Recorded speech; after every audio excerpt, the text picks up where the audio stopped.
Hi everyone, this is Manisha. Welcome back to Preparation Times. Friends, जैसा कि आप सामने देख पा रहे होंगे, आज का जो हमारा टॉपिक है जिसका नाम है प्राचीन भारत में विदेशी आक्रमण। कि यानी कि जब प्राचीन भारत की अगर हम बात करते हैं तो वहाँ पर सबसे पहला जो विदेशी आक्रमण हुआ उसके बारे में आज का ये हमारा सेशन होगा। तो जिसमें हम बेसिकली क्या पढ़ने वाले हैं तो मैं आपको पहले वो बता देती हूँ। तो फ्रेंड्स, आज हम ईरानी जो थे, जब उन्होंने आक्रमण किया उसके बाद उनके यहाँ क्या प्रभाव पड़े, ठीक है, इन सब के बारे में आज हम कवर करेंगे, जो भी हमारे एग्ज़ाम के पॉइंट ऑफ व्यू से इम्पोर्टेंट पॉइंट्स बनते हैं।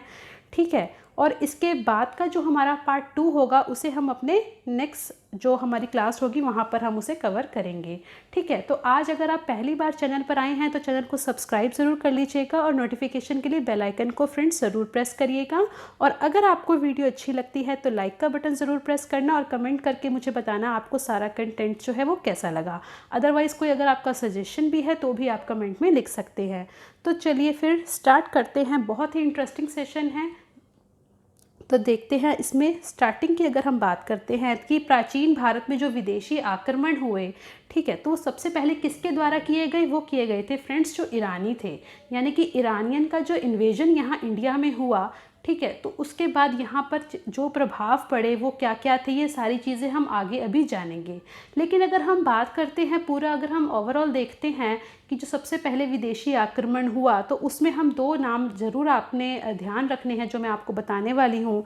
तो पहला नाम है फ्रेंड्स ईरानी आक्रमण और दूसरा है यूनानी आक्रमण। यूनान के नाम से ही आपके माइंड में जो सिकंदर है, अलेक्जेंडर द ग्रेट, उसका नाम आ जाता है। ठीक है, तो इसके बारे में हम अपने नेक्स्ट क्लास में कवर करेंगे। लेकिन आज का जो हमारा ईरानी आक्रमण है इसकी स्टार्टिंग की अगर हम बात करेंगे, वो कौन था जिसने यहाँ पर अटैक किया, ठीक है, वो साइरस सेकंड था फ्रेंड्स। ठीक है, लेकिन अब आगे हम धीरे धीरे सारे पॉइंट्स को कवर करेंगे जो भी हमारे एग्ज़ाम के पॉइंट ऑफ व्यू से इंपॉर्टेंट बनते हैं। तो सबसे पहले अगर हम बात करेंगे स्टार्टिंग की, अगर हम देखें कि ईरानी आक्रमण का अगर हम देखें वंश जो था जिसने भारत पर अटैक किया उसका क्या नाम था, क्योंकि एग्ज़ाम में आपसे वंश को लेकर भी क्वेश्चन पूछा जा सकता है।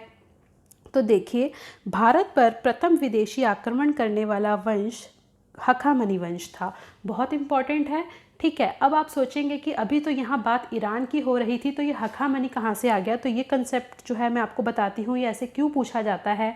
ठीक है, ये डाउट अगर आपके माइंड में कोई कन्फ्यूजन क्रिएट करे तो इट्स बेटर है आप सारी चीज़ों को जानें। तो हखामनी वंश का यहाँ पर फ्रेंड्स मतलब जो है ईरान या फारस से ही है। आपको एग्ज़ाम में वंश पूछा जा सकता है तो वंश आप हखामनी टिक करेंगे और ये हखामनी वंश कहाँ का था? ईरान का था। अदरवाइज़ अगर आपको ईरान ऑप्शन में नहीं होगा तो फारस दे दिया जाएगा, फारस ऑप्शन में नहीं होगा तो पारसी दे दिया जाएगा। तो कई बार होता है क्वेश्चन जो है घुमा के पूछा जाता है। ठीक है, कन्फ्यूजन क्रिएट करने के लिए ऑप्शंस दे दिए जाते हैं। तो अगर आपको पता होगा कि इन सब का मीनिंग सिमिलर है तो जो आप है मतलब आंसर टिक करने में इतना टाइम नहीं लगाएंगे।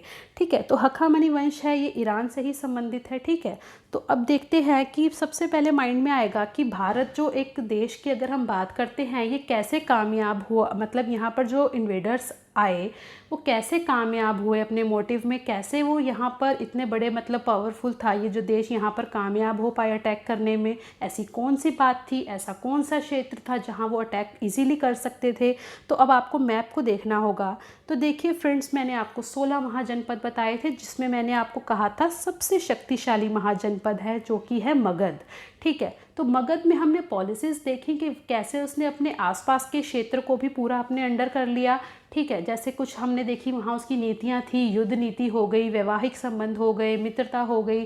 तो आसपास के क्षेत्र जो है वो वैसे भी उससे ज़्यादा इतने पावरफुल नहीं थे क्योंकि काफ़ी एरिया उसी के अंडर था। और उसके अलावा अगर हम देखते हैं नॉर्थ वेस्ट की, यानी कि हम भारत के पश्चिम उत्तर प्रदेश की अगर बात करते हैं तो यहाँ इतना दृढ़ प्रशासन नहीं था। ठीक है, ये चीज़ आपको ध्यान रखनी होगी कि यहाँ की अगर हम बात करते हैं तो यहाँ इतना दृढ़ प्रशासन नहीं था, अराजकता की स्थिति थी जिसका फ़ायदा जो था जो बाहर से आने वाले इन्वेडर्स थे, ठीक है, उन्होंने उठाया। जिसमें सबसे पहला अगर हम देखें जिसने फ़ायदा उठाया वो कौन थे? वो ईरानी ही थे। ठीक है, तो ईरानी जो है यहाँ पर अपना आक्रमण जो करने में वो कामयाब हुए। तो अब बात आती है कि सबसे पहला आक्रमण किसके द्वारा किया गया, तो आपको नाम ध्यान रखना है। सबसे पहला पहला आक्रमण किया गया साइरस सेकंड के द्वारा, लेकिन ये अपने उद्देश्य में कामयाब नहीं हो पाया फ्रेंड्स। लेकिन आपसे पूछा जा सकता है सबसे पहला आक्रमण किसके द्वारा किया गया, तो वो साइरस सेकंड था। फिर आपसे पूछा जा सकता है कि पहला सफल विदेशी आक्रमण किसके द्वारा किया गया, तो आपको ध्यान रखना है नाम डेरियस प्रथम या फिर हम उसको दारा प्रथम के नाम से भी जानते हैं। लेकिन अगर आपसे सफल वर्ड ना दिया जाए ऑप्शन में, सीधा पूछ लिया जाए पहला आक्रमण, तो आंसर आपका क्या होगा, साइरस सेकंड।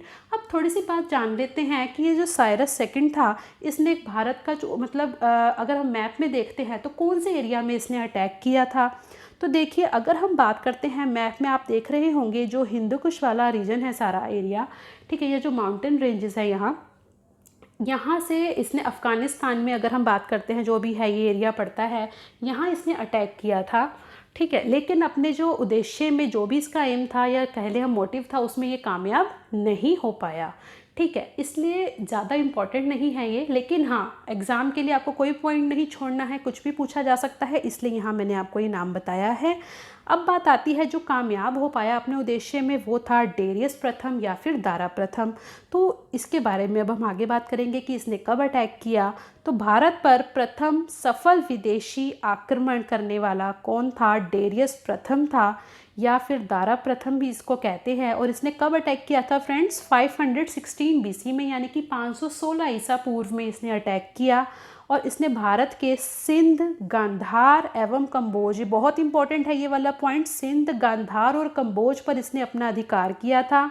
और भारत के इस भाग को जीतकर उसे फारस साम्राज्य का कितना प्रांत, कौन से नंबर का प्रांत बनाया, 20वां प्रांत। प्रांतों से आपका मतलब आपको समझ जाना चाहिए, इंग्लिश में हम इसे कहते हैं प्रोविंसेस, ठीक है। तो इसने इसके टोटल अगर प्रांत की जानकारी मिलती है तो फ्रेंड्स 28 प्रांत थे, यानी कि 28 प्रोविंसेस थे। लेकिन इसने जो अधिकार इसको मतलब जो भारत का जो एरिया इसने ये जीता, इसको इसने 20वां प्रांत बनाया था। राजस्व की अगर बात करते हैं तो यहाँ से इसको राजस्व भी बहुत मिलता था, 360 टैलेंट स्वर्ण यहाँ से इसको जो राजस्व मिलता था। फारस के अगर हम देखते हैं सभी एशियाई प्रांतों से मिलने वाले कुल राजस्व का 1/3 था ये, ठीक है। तो देखिए कितना ज़्यादा यहाँ से इसको राजस्व भी मिलता था। जानकारी की अगर हम बात करते हैं, ये सारी जो हम चीज़ें पढ़ रहे हैं ये भी बहुत इंपॉर्टेंट है कि क्या सोर्स है जिससे हमें ये चीज़ें पता चली। तो हेरोडोटस का नाम आप जानते ही होंगे, जिन्हें इतिहास के जन्मदाता यानी कि फादर ऑफ हिस्ट्री कहते हैं। उनकी जो पुस्तक है द हिस्टोरिका से ये जो हमें सारी इन्फॉर्मेशन मिलती है, ठीक है, ध्यान रखना है। हेरोडोटस जो है वो इतिहास के जन्मदाता हैं और इनका संस्कृत नाम अगर हम देखते हैं तो वो हरिदत्त था, ठीक है। तो ये थोड़ी एडिशनल इन्फॉर्मेशन मैंने आपको दे दी है इतिहास का जनक, ठीक है, इनके बारे में।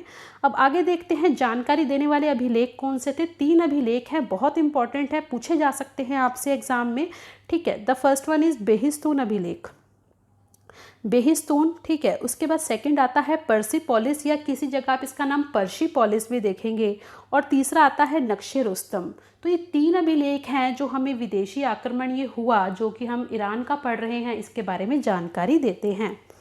अब बात करते हैं जो डेरियस अभी हमने पढ़ा, इसका उत्तराधिकारी था एक, ठीक है। वैसे तो वो ज़्यादा कुछ इतना इम्पोर्टेंट रोल नहीं है उसका, लेकिन एक बात है जिसकी वजह से आपको पता होना चाहिए कि डेरियस का जो उत्तराधिकारी है उसका नाम हमने क्यों पढ़ना है। तो देखिए उसका उत्तराधिकारी था शियार्स, ठीक है, जर्सिस भी नाम है उसका।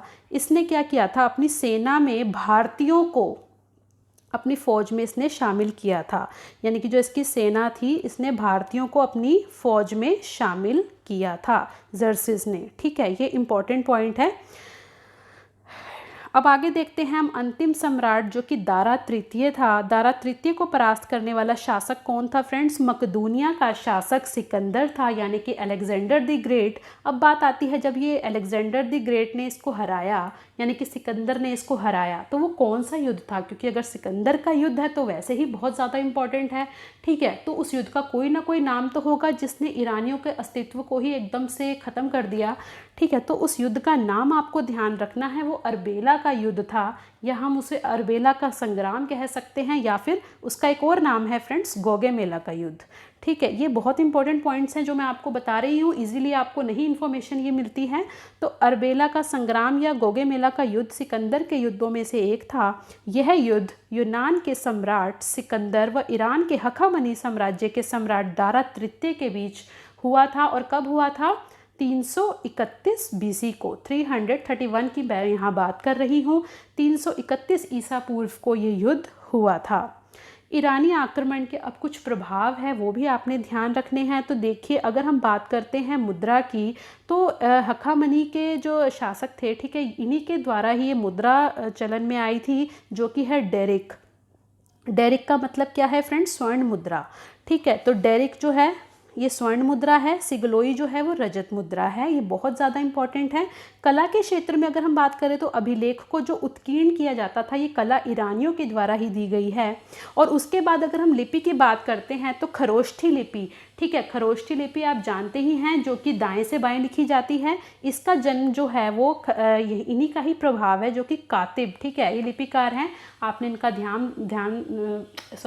ईरान के ही हैं ये कातिब, ठीक है, लिपिकार, और इनका नाम जो है बहुत इंपॉर्टेंट है। और इन्हीं के द्वारा ही जो खरोष्ठी लिपि का जन्म हुआ। अब बात आती है कि अगर ये तो खरोष्ठी लिपि का जन्म इनके द्वारा हुआ, तो ऐसी कौन सी लिपि थी जिससे ये उत्पन्न हुई खरोष्ठी लिपि? तो वो थी फ्रेंड्स आर्मेइक लिपि। आर्मेइक लिपि से ही खरोष्ठी लिपि जो है इसका जन्म हुआ है। उसके बाद हम थोड़ी सी बात कर लेते हैं, ख़त्म होने वाला है बस फ्रेंड्स ये सेशन। तो इसमें हम बात करते हैं आर्थिक संबंध की। तो भारत और ईरान के साथ व्यापार के भी यहाँ पर कुछ ऐसे हमें साक्ष्य कह सकते हैं मिले हैं।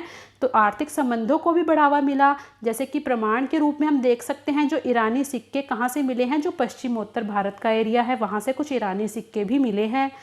और देखिए, ये बहुत इंपॉर्टेंट है कि जो क्षत्रप प्रणाली की शुरुआत हुई, ठीक है, इसका मतलब क्या होता है? इस वर्ड का अगर हम मीनिंग देखते हैं तो इसका वर्ड का मीनिंग होता है प्रांतपति, यानी कि एक प्रांत का हेड जैसे होता है। तो इसकी जो शुरुआत हुई, परंपराएं कहाँ से, मतलब स्टार्टिंग इसकी देखी जाए तो कहाँ से हुई है? वो हुई है ईरानियों से।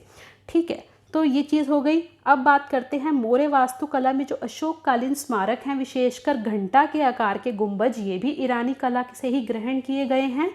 और देखिए, अशोक के राज्य देशों की जो प्रस्तावना है, प्रस्तावना का मीन यहाँ पर हो गया प्रियम्बल, ठीक है, तो इसमें भी ईरानी का जो है प्रभाव का जो प्रमाण मिला है। कैसे? जो ईरानी शब्द दीपि है उसके लिए किस शब्द का प्रयोग किया गया था? लिपि शब्द का। ईरानी शब्द दीपि से ही क्या है ये शब्द? लिपि।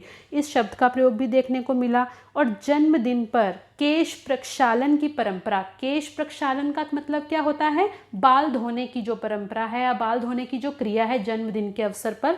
और इसका प्रमाण फ्रेंड्स हम मौर्य काल में देखेंगे। जब मैं आपको चंद्रगुप्त मौर्य पढ़ाऊंगी तो वैसे आप जानते भी होंगे चंद्रगुप्त मौर्य के बारे में, तो उन्होंने भी ये जो परंपरा था उसे अपनाया था। और देखिए, दंड देने पर केश मुड़वाने की परंपरा जो है ये भी ईरानियों से ही आई है। और इसके अलावा स्त्रियों की जो अंगरक्षकों के रूप में नियुक्ति होती थी, ये भी सारी ईरानियों के ही कल्चर था। ठीक है, तो ऐसे बहुत से पॉइंट्स हैं, मैंने यहाँ पर कोशिश करी है जितने भी एग्जाम के पॉइंट ऑफ व्यू से इंपॉर्टेंट पॉइंट्स हैं मैं उन्हें कवर करूँ। आई होप आपको ये लेक्चर अच्छा लगा होगा, और अगर आपको अच्छा लगा होगा तो लाइक ज़रूर करना और इसे शेयर ज़रूर करना। तब तक के लिए फिर अब हम जो नेक्स्ट लेक्चर है उसको हम यूनान के बारे में पढ़ेंगे, ठीक है, उसे हम पार्ट 2 में कवर कर लेंगे और वहाँ वो पूरा कंप्लीट हो जाएगा। ठीक है, तो अभी तक के लिए इतना ही। Thanks for watching, goodbye and take care.